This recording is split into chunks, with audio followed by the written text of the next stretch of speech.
And now regarding containing China, I think earlier post 9/11, when the Americans came in this region and stayed here for almost 20 years, uh, that containment had started even then. The routes which the Chinese had planned to go into the Western world or towards Europe or into Russia or the Central Asian states or via Pakistan into the Middle East, I mean, their whole idea was contained time-wise. But now, obviously, things are getting better. But still, looking at the future now, the kind of engagement that would be there for this particular region, in particular for Pakistan, the kind of relationship that is very alarming, that is between China and India, or perhaps India and Pakistan. The first meeting that was held right after Joe Biden took charge was Quad. So we can see the priorities, we can see the policy direction. Where is it heading now? In order to correctly understand this, we need to go back in history a little bit. So between 1945 to early 90s, when the Second World War ended and the Cold War ended in early 1990s, we actually lived in a bipolar world order, where, as you stated earlier, that Soviet Union was a great military power. It was not an economic power, but it was a great military power that occupied a large part of Europe and therefore had a lot of relevance to the global politics. After the collapse of the Soviet Union, we see that the world transformed into a unipolar order. And by design and definition, the China containment strategy had already started because, as you've rightly pointed out, China became the new threat since the early 90s and into the early 2000s because of the Chinese economic reforms in the late 80s. Chinese economy was growing very fast. Earlier Chinese were also used by the Americans to counter the Russians and not let have that sole power in the region. It's funny how geopolitics works, doesn't it? Yeah. I mean, China at some point in time was a bulwark against Stalin. They were working closely with the Americans. They were being supplied American military hardware, etc. But coming back to your early point regarding G7, so what we are seeing right now is a conflict between unipolarity and multipolarity. So the Western order is trying to maintain the unipolar world order that exists, and it favors them because they divide certain portions of global power among themselves. As you've mentioned, Britain and other second-tier powers. So they have certain influence in the global structure because of this unipolar structure. But what's happening is China is cultivating its own alliances, and it is trying to transform the world into a multipolar structure, not a bipolar structure. So in this context, Prime Minister's statement is very, very significant and very profound, because what we can see is that there is a great regional alliance that is taking place between Pakistan, China, Russia, Iran, Turkey, and other Central Asian countries. So when we talk about the interests of, let's say, countries like Italy or Canada, even all the way to the US, this is something we need to understand. What is the genesis of the so-called Quad? It goes back all the way to 2009 when President Obama visited Australia, and he unrolled his Asia-Pacific strategy that ended up transformed into the Quad semi-alliance at this point in time. The problem with Quad is that every member of Quad, including the United States, which is the biggest economy in the world and the biggest military power, they cannot simply ignore China, and they cannot take on China directly, because China just happens to be the single biggest trading partner of every Quad member. It is the biggest trading partner with Australia.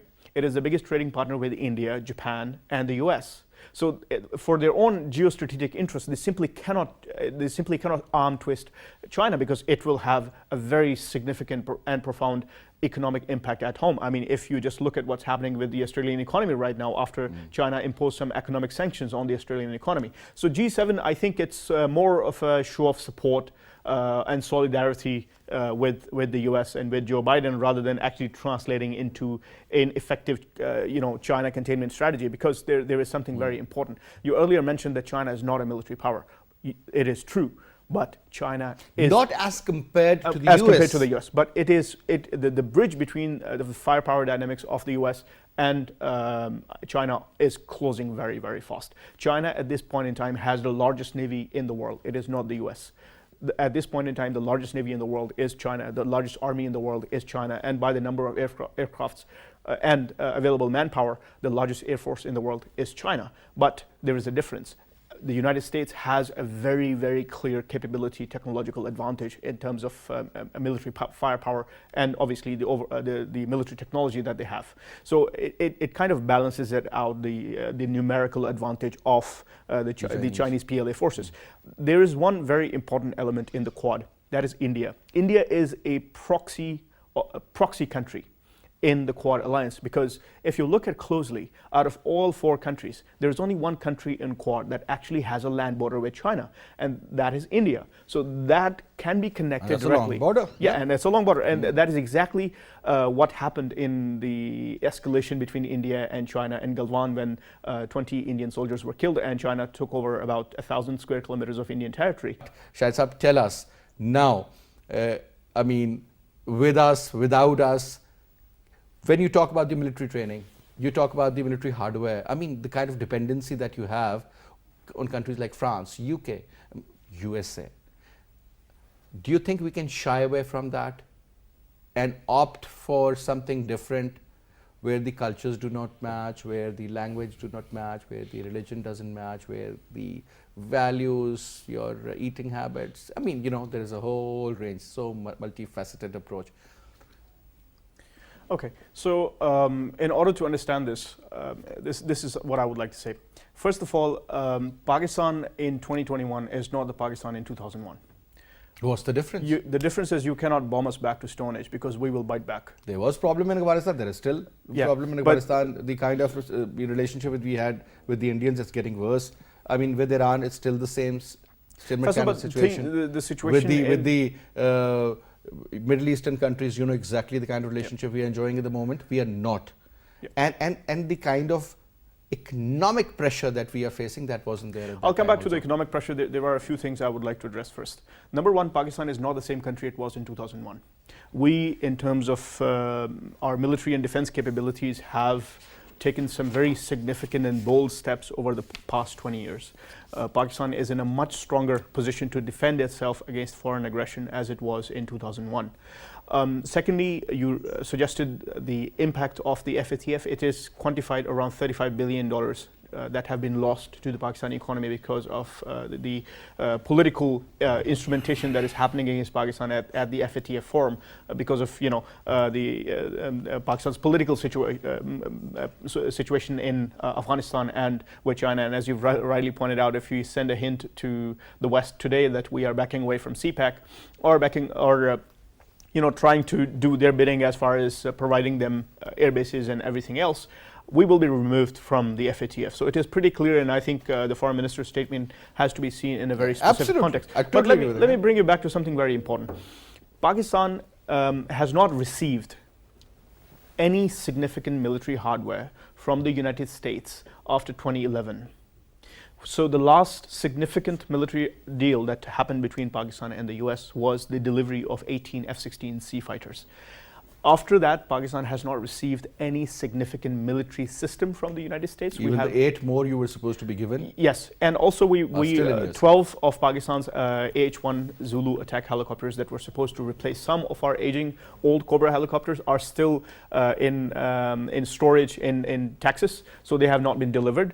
There is no significant sale of naval hardware to Pakistan. Pakistan's Navy at this point in time is by and large made up of non-Western is very significant, non-Western military equipment. So we are getting equipment from Turkey, we are getting equipment from some small European countries. But again, the moment Turkey was going to give you the helicopters and the engines were imported from USA, again the sanctions were put on them. Definitely it is going to happen, because Pakistan at this point in time is trying to follow an independent strategy, an independent policy. Are we in a position to? I think what Pakistan should do... Or are we getting there? I think we are getting there, because there is something that needs to be understood. Pakistan is not just a non-NATO ally, a major non-NATO ally. We still are. We are also a member of the Shanghai Cooperation Organization. So we are the zipper between the East and the West. We are as the ambassador pointed out rightly, we are the melting pot of the regional trade. We are the zipper of the regional trade. So is India. So, but India is not geographically located with China, Russia, Central Asia, Iran, some significant trade corridors. But let me tell you something very important. As Ambassador rightly pointed out, China has a very aggressive program. They have lifted over 500 million people out of poverty, and the expansion in Chinese middle class is so so fast that it is actually shocking some global economic projections. So what's going to happen is that China eventually, as you remember, there has been a free trade agreement between Pakistan and China that has, kind of given preferential treatment to about 200 Pakistani products.